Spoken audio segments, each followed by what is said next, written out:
Let's see here.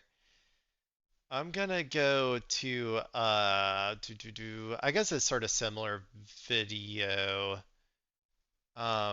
This one is from Al Jazeera Ori though. Goldberg joins us now. Ori, you're So this one is it's called Iran disrupts Israeli life with strategic missile timings, not mass casualties. Ori Goldberg. So uh I'm assuming this is going to get into like the differences between the strategies, or at least the perceived strategies by Iran, but like between Iran and Israel and America. I've said before that I think that the only strategy the American Israeli forces have is to commit as many war crimes as possible for like negative strategic goals. Like they don't have any strategic goals, and they usually, if they did have strategic goals, they usually do things to uh, do the exact opposite of like achieving them. Their tactics seem to be specifically designed to not achieve their strategic goals. So let's watch. Let's see what they have to say. See if my perception is correct. This is Iran disrupts Israeli life with strategic missile timings, not mass casualties. Ori Goldberg. an Israeli political commentator. You're joining us from Tel Aviv. We've spoken many times before. How are Oh, you Tel doing? Aviv. What have the last few days been like for you? Can you describe that for our viewers? In one word, exhausting, because the Israeli civil defense system, which was very punctual and very timely during the first days of this war, I'm not going to say it's breaking down, but it's going slightly haywire. We get a lot of alarms. Our defense system is divided into two stages. You get advanced warnings if this is a missile coming in from Iran, because then you have time to run and shelter. And then there are air raid sirens when the missile is very close, but then you're expected to be very close to the shelter or in the shelter itself. If these are rockets from Lebanon, then all you get is air raid sirens, and sometimes the rockets start hitting even before the air raid sirens sound. So during the first days of the war, there were a lot of advanced warnings and a lot of sirens, but they were very much connected to a reality we could chart even as ordinary citizens. Now there is seemingly very little connection between notices of missiles, even notices of interceptions, and the regularity with which Iran seems to be bombing Israel and with which missiles seem to penetrate Israel. Yeah, so this seems to go with my previous assessment that they've taken out a lot of a lot of the detection capabilities and interception capabilities. Like that was their first goal when they were using their older missiles and stuff. When Iran was trying to get through their older missiles, like that's kind of what it feels like to me. And so now it seems like it's more chaotic whether they're getting a long ahead of time sort of like alert, and then they get their it's about here alert. Now it seems like it's more just all oh like the air raid sirens right before it's about to Israeli hit. airspace.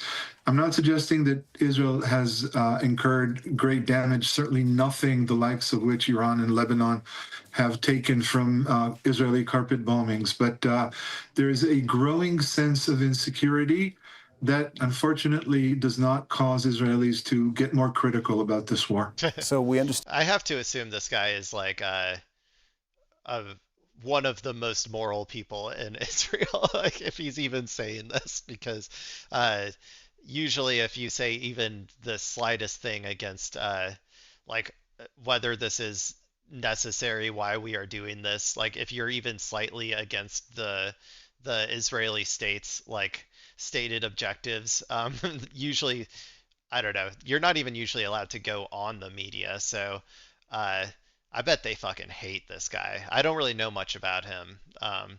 Ori Goldberg. And daily life, therefore, is sort of paced by all these alerts that you're getting and by going near the shelter and then inside the shelter. So what is open or closed? What is working or not working in Israel? You know, whether it's schools, shops, offices, in terms of daily life. Schools and universities are closed. Public institutions have yet to come up with a sustainable formula because the situation keeps changing. In principle, people who work in the public sector are expected to return to work, but no sort of arrangement, no sort of compensation has been settled for the days they missed, but also for those who have to stay at home with Cost, kids cost, who have no cost. schools. As far as businesses go, it depends on the business owner. There are limitations on the size of gatherings, but restaurants can open, cafes can open, stores are open generally.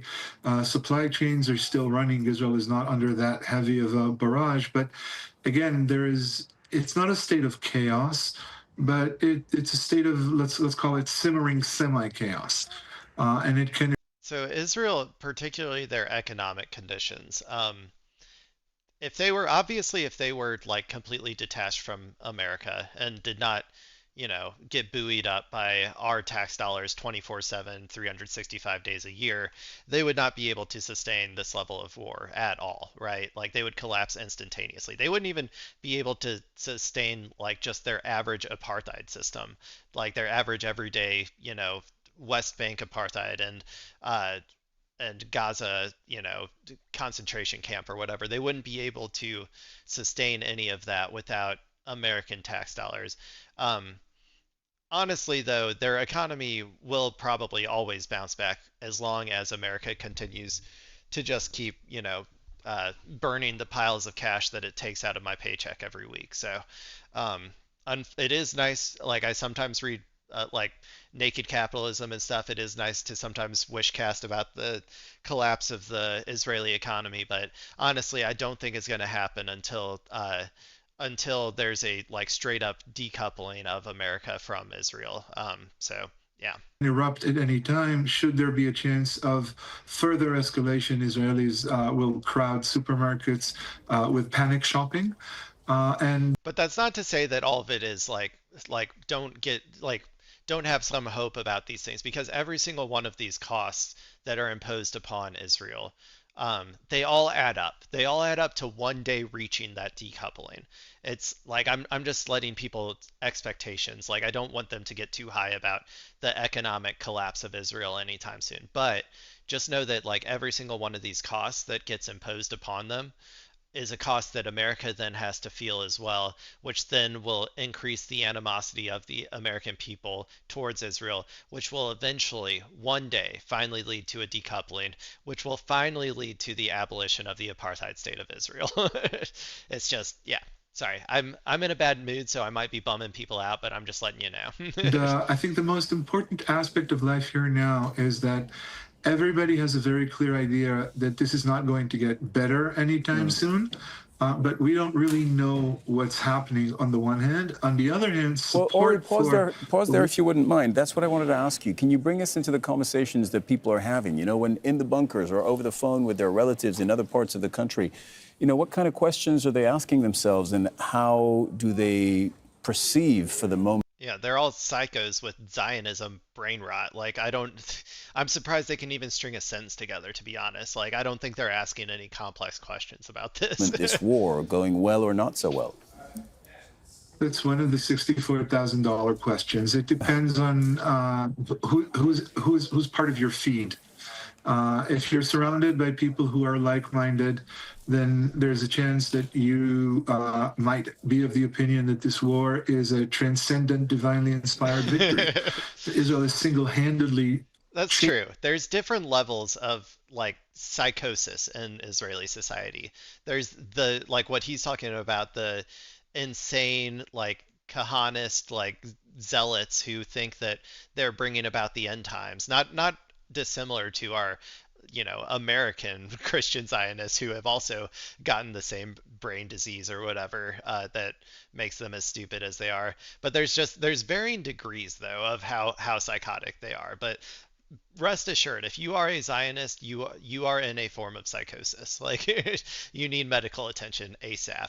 Changing the Middle East by demonstrating to every country in the region that we do have the power, the discretion, and the impunity to do whatever we want to whomever we deem as an enemy. But on the other end of this, you get a lot of people who, at the very least, realize that the boasts of great achievements made in June of 2025 after the first war with Iran, what President Trump called the 12-day war, These achievements have come to absolutely nothing because Israel seems to Yeah. be destroying exactly the same installations and facilities that it claimed to have destroyed in June of Wow. 2025. What a surprise, an imperial power bombing the same thing over and over again to justify to its people why we need to continue being at war. I've never seen that before. Oh my gosh, wow. So you have a lot of mistrust as well. You have a great sense of unclarity. We just don't know where this is going. We don't know what the point is. Again, Nobody does, I'm dude. sad to say it, but it's true. The great majority of Israelis care very little about the damage to the countries that Israel is attacking, about the civilian casualties, about the destruction of infrastructure in ancient history, and about the displacement of hundreds of Yeah. thousands of people. That is simply seen as a part of the Well, horrors of they're psychotic Nazis, of course. Like the Nazis didn't care about the feelings of the Jews. Like I'm talking the original Nazis, the Hitler following Nazis, as opposed to the Netanyahu following Nazis of today. But the Hitler following Nazis of yesterday didn't care about the feelings of the Jews when they were like throwing them in the ovens. Like and so like yeah, no shit, the Netanyahu following Nazis, the Zionists, are not going to give a shit about the people that they're trying to colonize. Like it's anathema to their like their project, the project of Zionism. Like war. And hey, look at us. We're not getting a good night's sleep and we haven't gotten one in 10 days. So we're boo-hoo. suffering as well. A lot of Israelis, while they do not like the way this war is managed, while they may have questions about where this war is going, they support the war in principle. And in that sense, this is no different from Israel's genocidal campaign in Gaza. People don't like it, but people can't. Hey, at least, if you want to compare it, the genocidal campaign in Gaza, they failed. They failed at their strategic goals. Their strategic goal of emptying the Gaza Strip of all of the Palestinians, their strategic goal of arming the uh, armed gangs or whatever to try and take out Hamas or whatever, they all failed. It was failure after failure. The Israelis failed at every single one of their strategic objectives in the Gaza war. This one's going to be no different whatsoever. Can't see an alternative to it. What kind of media diet and information diet are you getting? Because I know that in normal times in Israel, there are military restrictions on what can be reported or not reported if it's about one of Israel's ongoing conflicts. In this situation, what are you seeing, and are you getting the information that you need? I think this goes back to that simmering semi-chaos. There are a lot of restrictions on official media channels. You can show sometimes scenes of the impact, and you can report numbers of casualties, but usually after a rocket or a missile actually hits Israel, then you have reporting from the scene. You have an immediate description of how many people died or were injured, but there's very little follow-up because one impact arena chases another, and Israel is under continuous attack. Take, for example, I'm the issue of I'm a little surprised that this guy is even allowed to go out and like say this stuff at this point. Like he must be relatively popular or something in Israel to be allowed to like be this much of a dissident right now. Because I've heard stories of Israel going around and like rounding up people for their social media posts and like throwing them in jail and shit. Like so like the fact that he's even able to like state like this very mediocre level of dissatisfaction with the war effort to Al Jazeera is like kind of a little bit surprising to me, to be honest. whether the number of missiles being launched at Israel from Iran has grown, has increased or decreased. In absolute terms, perhaps there are less missiles being launched. We don't know how many missiles there are in one salvo.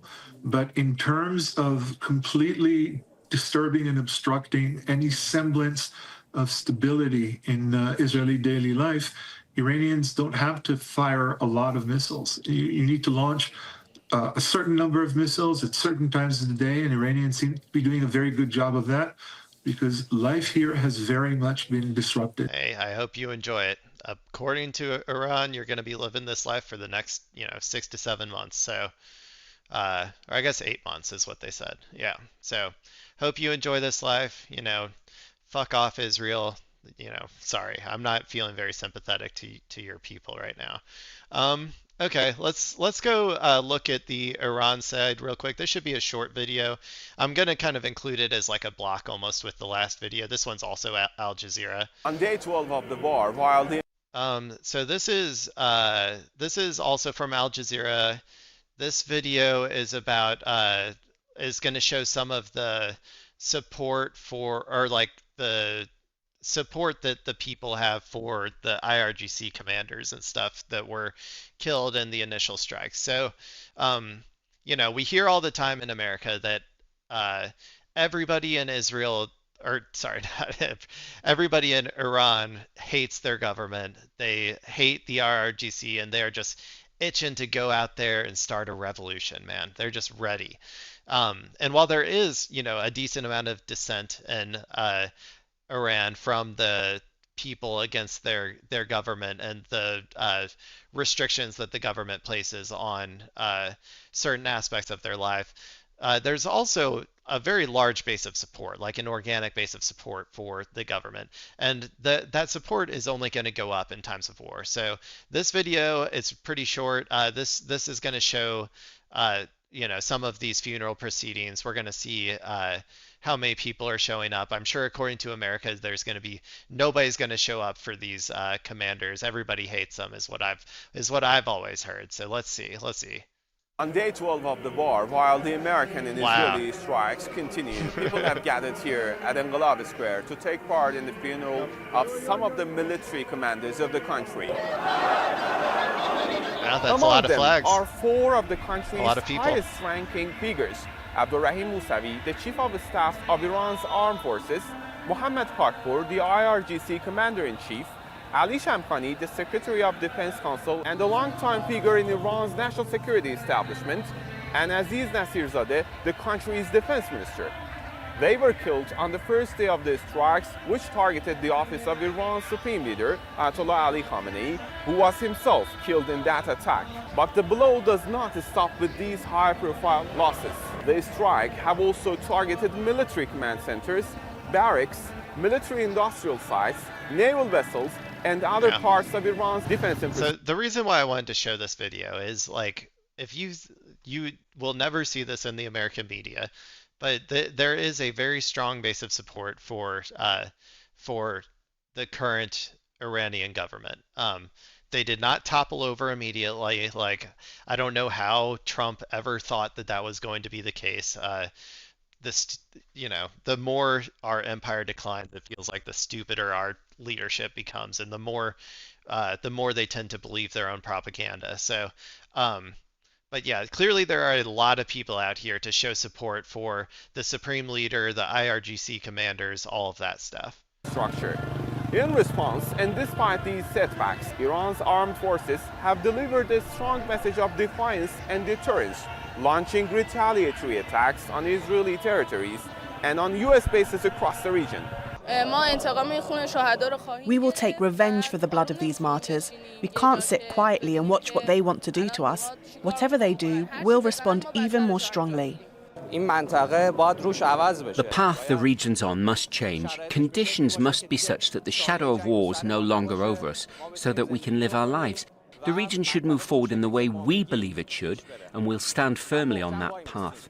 We'll stand firm. Death to America, death to Israel. There it is. We're not. Hey, Americans, I know you don't like hearing that, okay? I know you don't like hearing the death to America, death to Israel.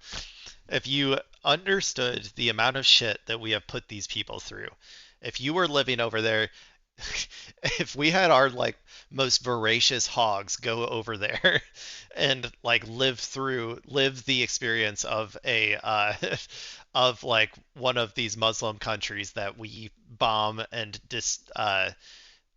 that we destabilize constantly or whatever, they would be saying so much worse. Just nobody in America is capable of doing this, but I'm going to ask one more time. Put yourself in somebody else's shoes, okay? You might, we might be able to make the world a better place if you do. Not afraid. We don't fear. As long as we're alive, we stand behind the revolution. These were our dear ones and the best among us. I hope we'll be able to continue their path, and God willing it won't happen again, and that we will teach the enemy a lesson so that such martyrdom will not be repeated. The public mood here is marked by a strong sense of resistance. For many people here, as the war goes on, the funeral is not just about a moment of mourning, but also a political statement. Toid Asadi, Al Jazeera, Tehran. Yeah. So anyway, that was another Al Jazeera video. Like I said, I just think it's important to see the actual support that the IRGC gets from the people, and for all of the Americans who think that this is going to be some piece of cake, like the Iranians are like ready at any moment to topple their own government or whatever, and this will be so much easier than Iraq or whatever. It's not going to be. It's going to be a million times worse. Like, yeah, we need to stop boots on the ground from happening by at like all costs. As soon as the first set of troops is sent to Iran, it's going to spiral out of control. It's going to be, like I said, at least 100 times worse than Iraq. Like the amount of people who are going to die, the amount of money that we're going to spend, like it's the amount of destabilization that's going to happen. Like we got to stop that from happening.